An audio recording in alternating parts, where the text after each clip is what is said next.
How to find your private key in the Phantom Wallet app. Hey everyone, welcome to the video. In today's tutorial, I'm going to be showing you guys how you can easily find the private key on your Phantom Wallet. But before getting started, don't forget to like the video down below and subscribe to the channel.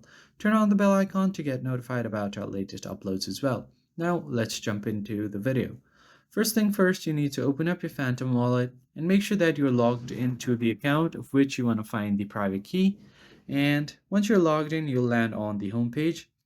So you'll have to tap on your account on the top left section, just tap on it. And if you have multiple accounts, just choose the account of which you want to view the private key. And then from here, you are just going to tap on the little edit icon or the pencil icon right beside your account name.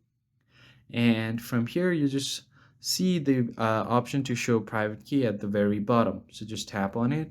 As you can see here, you'll have to read through all of these. So your private key is the only way to recover your wallet. So you cannot let anyone see your private key, and you cannot share your private key with anyone. So just make sure to check this mark. I will not share my private key with anyone, including Phantom.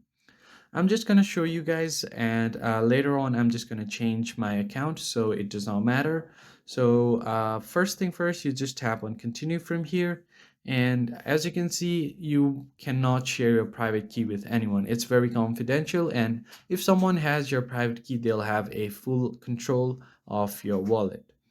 Now choose your account of which you want to view the private key. So for example, if I want to view the private key of my Bitcoin, just tap on this one and then tap on show private key. Now you'll just have to copy this to your clipboard and paste it wherever you want. So just tap on done, and that's how you easily view private key on your Phantom wallet. If you found this tutorial helpful, hit the like button down below and subscribe. I'll catch you on the next video.